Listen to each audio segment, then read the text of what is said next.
നമസ്കാരം, welcome back to Reflections car care. This is Anson Mathews.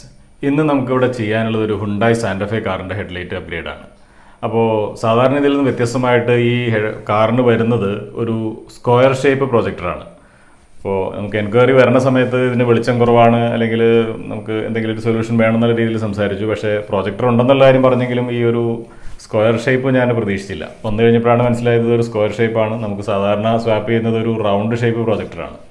അപ്പോൾ അത് കുറച്ച് ഡിഫിക്കൽട്ടായിരുന്നു ആ ഒരു വർക്ക്. അപ്പോൾ എങ്കിലും നമ്മളത് കംപ്ലീറ്റ് ആയിട്ട് സക്സസ്ഫുള്ളായിട്ട് കംപ്ലീറ്റ് ചെയ്തു. അപ്പോൾ അത് എങ്ങനെയാണ് ചെയ്തതെന്നുള്ളത് നമുക്ക് ഡീറ്റെയിൽ ആയിട്ട് തന്നെ നമുക്ക് നോക്കാം. അപ്പോൾ ഇതാണ് ഇന്നിവിടെ ചെയ്യാൻ ഉദ്ദേശിച്ചിരിക്കുന്ന ഹുണ്ടായി സാന്റഫെ കാറ്. അപ്പോൾ ഇതിൻ്റെ ഹെഡ്ലൈറ്റാണ് നമുക്കിന്നിവിടെ അപ്ഗ്രേഡ് ചെയ്യാനുള്ളത്. അപ്പോൾ നിലവിൽ ഇതിൻ്റെ പെർഫോമൻസ് എന്താണെന്നാണ് ഇപ്പോൾ നോക്കേണ്ടത്. ഞാനന്ന് ലെക്സ് മീറ്റർ വെച്ചിട്ടൊന്നും ഇത് മെഷർ ചെയ്തിട്ടില്ല. ഇതൊരു നൈറ്റ് ടൈമിൽ എടുത്തിരിക്കുന്ന വീഡിയോ ആണ്. എങ്കിൽ പോലും ആ ഭിത്തിയിൽ നമുക്ക് കൃത്യമായിട്ട് ലൈറ്റ് കിട്ടുന്നില്ല. ഈ ഒരു ലൈറ്റ് വെച്ചിട്ട് നമുക്ക് റോഡിൽ ഓടിക്കുന്നത് ബുദ്ധിമുട്ടാണ്. അപ്പോൾ നമ്മളിവിടെ ലൈറ്റൊക്കെ അഴിച്ചെടുത്തിട്ടുണ്ട്. ഇനി ഇതിൻ്റെ ലൈറ്റ് തുറക്കുക എന്നുള്ളൊരു പരിപാടിയാണ്. അപ്പോൾ തുറന്നു. ഇതിൻ്റെ അകത്തുള്ള റിഫ്ലക്ടർ, ഒരു പ്രൊജക്ടറിൻ്റെ യൂണിറ്റിൽ വരുന്ന ഒരു റിഫ്ലക്ടർ പോർഷനാണ് ഇപ്പോൾ ഞാൻ കാണിക്കുന്നത്. അപ്പോൾ ഇതിൻ്റെ ഇൻസൈഡ് നോക്കിയാൽ കാണാം, ഫുള്ളി ഡാമേജ്ഡാണ്. നല്ല കണ്ണാടി പോലെ ഇരിക്കുന്ന ഒരു പോർഷനാണ്. ഒരു അലൂമിനിയം പെയിൻറ്റ് അടിച്ച കണ്ടീഷനും അതുപോലെ തന്നെ പൊളിഞ്ഞിളകിയേ നിൽക്കുന്നത്. ഇതിൻ്റെ അത് ഉപയോഗിച്ചിരിക്കുന്നതാണെങ്കിൽ D1S ബൾബാണ്, D സീരീസ് ബൾബാണ്. അത്യാവശ്യം നല്ല വെളിച്ചവും പെർഫോമൻസും ഉള്ള ബൾബാണ്. എങ്കിൽ പോലും ഈ ഒരു റിഫ്ലക്ടറിൻ്റെ ഡാമേജ് കൊണ്ട് ഇതിൻ്റെ ലൈറ്റ് ഔട്ട്പുട്ട് പുറത്തേക്ക് വരണില്ല. ഇതാണ് ഇതിൻ്റെ അകത്തുള്ള ഈ ഹെഡ്ലൈറ്റിൻ്റെ കംപ്ലയിൻറ്റ്. അപ്പോൾ ഈ ഒരു പാർട്ട് മാത്രമായിട്ട് നമുക്ക് മാറ്റാനായിട്ട് സാധിക്കില്ല. കാരണം ഒരു ഹെഡ്ലൈറ്റ് യൂണിറ്റ് അല്ലെങ്കിൽ ഹെഡ്ലൈറ്റ് അസംബ്ലി ആയിട്ടാണ് നമുക്ക് ഷോപ്പിൽ വാങ്ങാനായിട്ട് കിട്ടുള്ളൂ. അപ്പോൾ ഈ ഒരു സെഗ്മെൻറ്റ് നമുക്ക് മാറ്റി വേറൊരു പാർട്ട് ഇതിൻ്റെ അകത്ത് ഫിക്സ് ചെയ്യണം. ഇതാണ് നമ്മുടെ ടാസ്ക്. അപ്പോൾ ഒരു നോർമൽ പ്രൊജക്ടർ സ്വാപ്പിൽ നിന്ന് വ്യത്യസ്തമായിട്ട് ഇതിൻ്റെ അകത്ത് പ്രൊജക്ടറിൻ്റെ ലെൻസിനൊരു സ്ക്വയർ ഷേപ്പാണ്. അപ്പോൾ നമ്മൾ ഇതിനവിടെ ആവശ്യമായിട്ടുള്ള ചേഞ്ചസ് എല്ലാം വരുത്തിയിട്ട് നമ്മളുടെ H1 പ്രൊജക്ടറിൻ്റെ ബാക്ക് പോർഷൻ മാത്രം, അതായത് ലെൻസ് അവിടെ നിന്ന് മാറ്റിയിട്ട് നമ്മുടെ സോളിനോയിഡും കട്ട് ഓഫും ഇതെല്ലാം ഇൻക്ലൂഡ് ചെയ്യുന്ന ബൾബും എല്ലാം വരുന്ന റിഫ്ലക്ടർ പാർട്ട് മാത്രം സെപ്പറേറ്റ് ചെയ്തു. ആ ഒരു പോർഷൻ നമ്മളുടെ ഈ ഹെഡ്ലൈറ്റിൻ്റെ ഫ്രെയിം യൂണിറ്റിൻ്റെ അകത്ത് ഫിക്സ് ചെയ്യുന്നു. അതിനാവശ്യമുള്ള ചേഞ്ചസ് എല്ലാം വരുത്തിയിട്ടാണ് ഈ ഒരു പോർഷൻ ഇതിൻ്റെ അകത്ത് ഫിക്സ് ചെയ്യുന്നത്. അപ്പോൾ ഇങ്ങനെയാണ് ഇതിനൊരു സൊല്യൂഷൻ കണ്ടുപിടിക്കാൻ ഉദ്ദേശിക്കുന്നത്. കാരണം നമുക്ക് ആ ലെൻസ് ഇവിടെ യൂസ് ചെയ്യാനായിട്ട് സാധിക്കില്ല. കാരണം ഇതിൻ്റെ മെയിൻ സ്ട്രക്ചറാണ്, ഇപ്പോൾ ആ കാണുന്ന ഒരു മെറ്റലിൻ്റെ പോർഷൻ എന്ന് പറയുന്നത് ഇതിൻ്റെ മെയിൻ സ്ട്രക്ചറാണ്. ഇതിൻ്റെ അകത്താണ് നമ്മുടെ ലെൻസ്, അതുപോലെ തന്നെ ഹൈ ബീമിൻ്റെ റിഫ്ലക്ടർ എല്ലാം ഫിക്സ് ചെയ്തിരിക്കുന്ന ഈ ഒരു മെയിൻ സ്ട്രക്ചറിലാണ്. അപ്പോൾ നമുക്കതിനോട് മാറ്റി വയ്ക്കാൻ പറ്റില്ല. അപ്പോൾ അതുകൊണ്ടാണ് ഈ ഒരു നിലവിലുള്ള സംഗതിയെ തന്നെ ഒന്ന് മോഡിഫൈ ചെയ്യാനായിട്ടുള്ള തീരുമാനമെത്തി. അപ്പോൾ അത് ഏകദേശം ഒരു സക്സസ്ഫുള്ളായിട്ടുള്ള കണ്ടീഷനിൽ നമ്മളിവിടെ ചെയ്തിട്ടുണ്ട്. അപ്പോൾ ഇങ്ങനെ ഒരു ചേഞ്ചാണ്. നമ്മുടെ D സീരീസ് വരുന്ന ബൾബ് വരുന്ന റിഫ്ലക്ടർ യൂണിറ്റ് മാറ്റിയിട്ട് ആ ഒരു H1 പ്രൊജക്ടറിൻ്റെ റിഫ്ലക്ടർ യൂണിറ്റ് അവിടെ റീപ്ലേസ് ചെയ്തു. ഒരു ഫുൾ പ്രൊജക്ടർ സ്വാപ്പ് എന്ന് ഇതിനെ പറയാൻ പറ്റില്ല. ഇതിൻ്റെ ഒരു പാർട്ടായിട്ടാണ് ചെയ്തിരിക്കുന്നത്. കാരണം നമുക്കിവിടെ കാര്യം നടക്കണമെങ്കിൽ ഇതേ ഒരു വഴിയുള്ളൂ. അപ്പോൾ ആ ഒരു സെഗ്മെൻറ്റ് ഏകദേശം ഇവിടെ കംപ്ലീറ്റ് ആയിരിക്കുന്നു. ഇനി അടുത്ത് നോക്കേണ്ടത് ഇത് ഒരു വാഹനത്തിൽ വെച്ച് നമ്മുടെ സാന്റഫെയിൽ വെച്ചിട്ട് ഇതിൻ്റെ അലൈൻമെൻറ്റ് സെറ്റ് ചെയ്യണം. അപ്പോൾ ഇനി അതിൻ്റെ അകത്തുള്ള അലൈൻമെൻറ്റ് പരിപാടികളാണ് ചെയ്യുന്നത്. ഇപ്പോൾ ആ ഒരു സംഭവം ഇവിടെ കംപ്ലീറ്റ് ആയിട്ടുണ്ട്. ഇനി നെക്സ്റ്റ് നമ്മുടെ ഗ്ലാസ് എല്ലാം ഇതിൻ്റെ അകത്ത് സെറ്റ് ചെയ്തു. ഹെഡ്ലൈറ്റ് യൂണിറ്റ് തിരിച്ച് വണ്ടിയിലേക്ക് സെറ്റ് ചെയ്യുന്ന ഒരു രംഗമാണ് നിങ്ങൾ കാണുന്നത്. അപ്പോൾ നമ്മളിവിടെ യൂസ് ചെയ്തിരിക്കുന്നത് ഒരു ഓസ്റാമിൻ്റെ 35 വാട്ട് ക്യാൻവസ് എനേബിൾഡ് ആയിട്ടുള്ള ഒരു കിറ്റാണ്. കാരണം ഈ വാഹനം കുറച്ച് സെൻസേഴ്സും കാര്യങ്ങളെല്ലാം ഉള്ളതായതുകൊണ്ട് നമ്മളൊരു ക്യാൻവസ് എനേബിൾഡ് ആയിട്ടുള്ള ബല്ലാസ്റ്റ് യൂണിറ്റാണ് ഇവിടെ യൂസ് ചെയ്തത്. അത് തന്നെ ഓസ്റാമിൻ്റെ ഒരു പ്രീമിയം കിറ്റ്, അതാണ് നമ്മളിവിടെ യൂസ് ചെയ്തിരിക്കുന്നത്. 4200 കെൽവിൻ കളർ ടെമ്പറേച്ചറുള്ള ഓസ്റാമിൻ്റെ കിറ്റാണ് നമ്മൾ ഇവിടെ യൂസ് ചെയ്തിരിക്കുന്നത്. കാരണം ഒരു എറർ മെസ്സേജ് ഒന്നും വരാതിരിക്കാൻ വേണ്ടിയിട്ട്.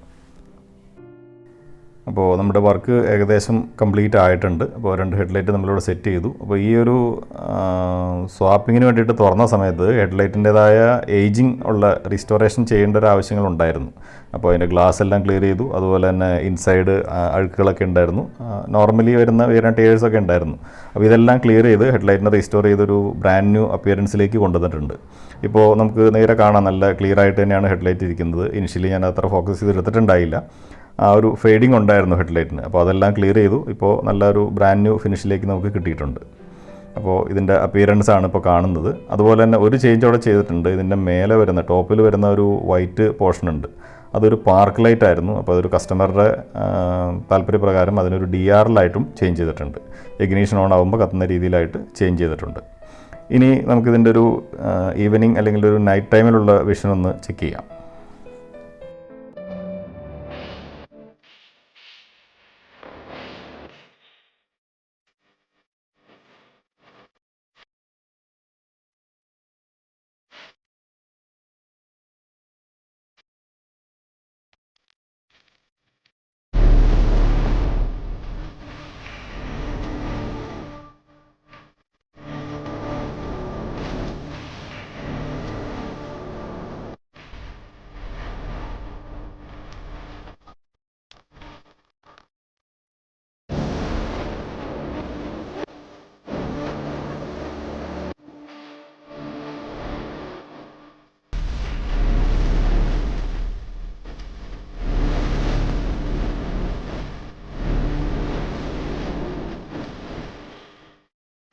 അപ്പോൾ ഇത്ര സമയം നമ്മൾ കണ്ടുകൊണ്ടിരുന്നതിൻ്റെ പുറമേ നിന്നുള്ളൊരു അപ്പിയറൻസ് ആയിരുന്നു. ഇനി നമ്മൾ മെയിനായിട്ടുള്ള ചെയ്ത വർക്കിൻ്റെ പെർഫോമൻസ് സൈഡ് ഒന്ന് നോക്കാം.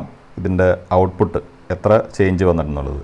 നല്ല രീതിയിലുള്ള പെർഫോമൻസ് ചേഞ്ചാണ് നമുക്കിവിടെ കാണാൻ സാധിക്കുന്നത്. ആദ്യം ഉണ്ടായിരുന്നതിൽ നമ്മളിവിടെ ഇൻസൈറ്റിൽ ചെറുതായിട്ട് കൊടുത്തിട്ടുണ്ട്. വളരെ ഷാർപ്പായിട്ട് ഉള്ള ഇമ്പ്രൂവ്മെൻ്റാണ് ഇതിൻ്റെ അത് ഉണ്ടായിരിക്കുന്നത്. ഞാൻ ആദ്യമേ പറഞ്ഞു ഇതിൻ്റെ അകത്ത് മെഷർമെൻറ്റ് ലെക്സിമീറ്ററൊക്കെ കാര്യം ഉണ്ടായിരുന്നു, അതൊന്നും ചെയ്തിട്ടുണ്ടായില്ല. ഞാൻ അങ്ങനെയൊന്നും ചെയ്ത് തുടങ്ങുന്നതിന് മുമ്പ് തന്നെ എടുത്തൊരു വീഡിയോ ആണിത്. പക്ഷേ എഡിറ്റ് ചെയ്ത് പബ്ലിഷ് ചെയ്യാനായിട്ട് ഒരുപാട് വൈകിയെന്ന് മാത്രം. ഇപ്പോൾ ഒരു ലോക്ക്ഡൗണിൻ്റെ ടൈമിൽ അതിന് സമയം കിട്ടിയതുകൊണ്ട് അത് എഡിറ്റ് ചെയ്ത് ഇപ്പോൾ ഒരു പബ്ലിഷിങ്ങിലേക്ക് വേണ്ടി പോകുന്നു. അപ്പോൾ നമുക്കൊരു ടെസ്റ്റ് ഡ്രൈവ് പോയാലോ. ഇതാണ് നമ്മുടെ വാഹനത്തിൻ്റെ ഉള്ളിൽ നിന്ന് നോക്കുമ്പോൾ ഇപ്പോൾ കാണുന്ന ലൈറ്റിൻ്റെ ഒരു പെർഫോമൻസ്. മുമ്പത്തേനെ അപേക്ഷിച്ച് വളരെ ഭംഗിയായിട്ട് വെളിച്ചം കിട്ടുന്നുണ്ട്. എങ്കിലും ചെറിയ കുറച്ച് നെഗറ്റീവ്സ് പറയുകയാണെന്നുണ്ടെങ്കിൽ നമ്മളുടെ സാധാരണ രീതിയിലുള്ള ഒരു H1 പ്രൊജക്ടർ ഇവിടെ പ്ലേസ് ചെയ്യുകയാണെന്നുണ്ടെങ്കിൽ ഇതിനേക്കാളും കുറച്ചുകൂടെ ഒരു പടി കൂടെ മുന്നോട്ടുള്ള നമുക്ക് റിസൾട്ട് കിട്ടിയാണ്. അതിലൊന്ന് എടുത്തു പറയേണ്ടത് അതിൻ്റെ കട്ട് ഓഫ്, ഒരു ഷാർപ്പ് കട്ട് ഓഫ് അല്ല നമുക്ക് കിട്ടുന്നത്. അതുകൂടാതെ ഇതിൻ്റെ രണ്ട് എൻഡിലും നോക്കിക്കഴിഞ്ഞാൽ ചെറിയ രണ്ട് പില്ലർ പോലെ ഉണ്ട്. എൻ്റെ വീഡിയോയിൽ നിങ്ങൾ ശ്രദ്ധിച്ച് നോക്കിക്കഴിഞ്ഞാൽ രണ്ട് എൻഡിലുമായിട്ട് ഒരു രണ്ട് പില്ലർ പോലെ പൊങ്ങി നിൽക്കുന്നുണ്ട്. അതിനെ നമുക്ക് കവർ ചെയ്യാനായിട്ട് അല്ലെങ്കിൽ അതിനെ ഒഴിവാക്കാനായിട്ട് സാധിച്ചില്ല. ആ ഒരു രണ്ട് നെഗറ്റീവ്സ് ഒഴിവാക്കി നിർത്തിക്കഴിഞ്ഞാൽ ബാക്കിയുള്ള പോസിറ്റീവ് സൈഡ് നോക്കുകയാണെന്നുണ്ടെങ്കിൽ റോട്ടിൽ നല്ല ഭംഗിയായിട്ട് വെളിച്ചം കിട്ടുന്നുണ്ട്. കട്ട് ഓഫ് ഷാർപ്പ് അല്ലെങ്കിലും ലെഫ്റ്റ് പൊങ്ങിയും റൈറ്റ് സൈഡ് കുറച്ച് താന്നുമായിട്ടാണ് നമുക്ക് കിട്ടുന്നത്. പിന്നെ ഇത് കൂടാതെ ഒരു ചെറിയൊരു പോരായ്മ ഉള്ളതെന്ന് വെച്ചിട്ടുണ്ടെങ്കിൽ ഈ വീഡിയോ എടുക്കുന്ന സമയത്ത് ഈ ലൈറ്റിൻ്റെ പൊസിഷൻ, ലൈറ്റ് ബീമിൻ്റെ പൊസിഷൻ കുറച്ച് താന്നാണ്. അല്ലെങ്കിൽ നമുക്ക് വണ്ടിയോട് കുറച്ച് ക്ലോസ് ആയിട്ടാണ് ഇരിക്കുന്നത്. അത് വെച്ചിട്ട് വാഹനം ഓടിക്കാനായിട്ട് കുറച്ച് ബുദ്ധിമുട്ടുണ്ട്. അപ്പോൾ നമ്മൾ ആ ടെസ്റ്റ് ഡ്രൈവ് എടുത്ത കണ്ടീഷനിൽ അത് അങ്ങനെ തന്നെ എടുത്ത് പോവുകയാണ് ചെയ്തത്. അത് തിരിച്ച് ചെന്നതിന് ശേഷമാണത് കറക്റ്റ് ചെയ്ത് വെച്ചത്. ആ ഒരു കറക്റ്റ് ചെയ്ത് വെച്ചതിന് ശേഷം പിന്നെ ഒരു വീഡിയോയ്ക്ക് പോയില്ല എന്നേ ഉള്ളൂ. അപ്പോൾ അതൊരു ഹൈറ്റ് അഡ്ജസ്റ്റ്മെൻറ്റ് ചെയ്യാനുള്ള മാത്രമേ ഉണ്ടായുള്ളൂ. അപ്പോൾ അതും മാറ്റി നിർത്തി കഴിഞ്ഞാൽ ഓവറോൾ ഒരു നല്ല പെർഫോമൻസ് ആണ് ഇപ്പോൾ ആ ലൈറ്റിന് കിട്ടുന്നത്. നമ്മുടെ ഒസറാമിൻ്റെ 35 വാട്ട് കിറ്റും ഈ ഒരു ലെൻസും എല്ലാം H1 പ്രൊജക്റ്റും എല്ലാം ചേർത്ത് വരുമ്പോൾ നമുക്ക് കിട്ടുന്നത് ഒരു നല്ല അടിപൊളി പെർഫോമൻസ് തന്നെയാണ് നമുക്ക് കിട്ടുന്നത്. നമ്മളിതിൻ്റെ ഹൈ ബീം വന്നിട്ട് ഒരു നൈറ്റ് ബ്രേക്കറാണ് ആഡ് ചെയ്തിരിക്കുന്നത്. ഒരു HB3 ബൾബാണ് വരുന്നത്. അതൊരു നൈറ്റ് ബ്രേക്കർ, ഒസറാമിൻ്റെ നൈറ്റ് ബ്രേക്കർ ഹാലജൻ ബൾബ് തന്നെയാണ് അവിടെ ചെയ്തിരിക്കുന്നത്. അപ്പോൾ അതുകൊണ്ടൊരു ഭയങ്കരമായൊരു പെർഫോമൻസ് ഹൈ ബീമിൽ കിട്ടുന്നില്ല. എങ്കിൽ പോലും വാഹനത്തിന് ആദ്യമേ ഉണ്ടായിരുന്നത് ഒരു മോണോബീം പ്രൊജക്ടറായിരുന്നു. D സീരീസ് ബൾബുള്ള മോണോബീം പ്രൊജക്ടറായിരുന്നു ഉണ്ടായിരുന്നത്. അത് മാറ്റിയിട്ട് നമ്മളിവിടെ ഒരു ബൈസനോൺ ആഡ് ചെയ്തിട്ടുണ്ട്. ആ ഒരു കട്ട് ഓഫ് പോർഷൻ നമ്മളതിൻ്റെ അകത്ത് കൂടെ അറ്റാച്ച് ചെയ്ത് തന്നെയാണ് വെച്ചിരിക്കുന്നത്. അതുകൊണ്ട് തന്നെ നമ്മുടെ ലോ ബീമിന് ഒരു ഹൈ ബീം ഫംഗ്ഷനും കൂടെ ഉണ്ട്. അപ്പോൾ അതുകൊണ്ട് തന്നെ ഹൈ ബീം ഇടുമ്പോൾ നല്ല പെർഫോമൻസ് ഉണ്ട് ഓൾറെഡി. അതിൻ്റെ കൂടെ ആ ഒരു എക്സ്ട്രാ ഹാലജൻ ബൾബും കൂടിയിട്ട് നല്ല വെളിച്ചം തന്നെ നമുക്ക് റോഡിൽ കിട്ടുന്നുണ്ട്. ഹൈ ബീമിൻ്റെ ത്രോ ആണെന്നെങ്കിലും എടുത്ത് പറയത്തക്ക രീതിയിൽ തന്നെ ഇമ്പ്രൂവ് ആയിട്ടുണ്ട്. അപ്പോൾ ഈ ഒരു ചേഞ്ചാണ് നമുക്ക് ഈ വാഹനത്തിന് ചെയ്യാനായിട്ട് സാധിച്ചത്. നമ്മുടെ കസ്റ്റമർ ആണെന്നുണ്ടെങ്കിലും വളരെ ഹാപ്പിയാണ്. കാരണം ആ വാഹനം ഓടിക്കാനായിട്ടുള്ള ഏറ്റവും ഒരു ബുദ്ധിമുട്ട് പറഞ്ഞത് ഇതാണ്. വാഹനം ഓടിക്കാനാണെന്നുണ്ടെങ്കിലും വളരെ നല്ലൊരു കിടിലൻ വാഹനമാണ്, ഒന്നും പറയാനില്ല. ഞാൻ ഈ വാഹനം ആദ്യമായിട്ടാണ് ഡ്രൈവ് ചെയ്യുന്നത്. നല്ല പെർഫോമൻസും നല്ല ഡ്രൈവബിലിറ്റിയൊക്കെ ഉള്ള ഒരു ഹുണ്ടായുടെ വാഹനമാണ്. എന്തുകൊണ്ട് അതിൻ്റെ ഒരു പ്രൈസ് റേഞ്ചിൽ വന്നിട്ടായിരിക്കും ഒരു പക്ഷേ നിർത്തിപ്പോയത്, അതിനെക്കുറിച്ചൊന്നും എനിക്ക് ഡീറ്റെയിൽ ആയിട്ട് പറയാനറിയില്ല. അപ്പോൾ എനിവേ നമ്മളുടെ ആ ഒരു വർക്ക് ഇവിടെ കംപ്ലീറ്റ് ആയി. അപ്പോൾ വീഡിയോ എല്ലാവർക്കും ഇഷ്ടമായി ഞാൻ കരുതുന്നു. ഇഷ്ടമായെങ്കിൽ ലൈക്ക് ചെയ്യുക, ഇഷ്ടമായില്ലെങ്കിൽ ഡിസ്ലൈക്ക് ചെയ്യുക. നിങ്ങളുടെ വിലയേറിയ അഭിപ്രായങ്ങളും നിർദ്ദേശങ്ങളും എല്ലാം എൻ്റെ കമൻറ്റ് ബോക്സിൽ കൂടി അറിയിക്കാം. അപ്പോൾ അടുത്തൊരു വീഡിയോയുമായിട്ട് നമുക്ക് വീണ്ടും കാണാം. അതുവരേക്കും എല്ലാവർക്കും ബൈ ബൈ.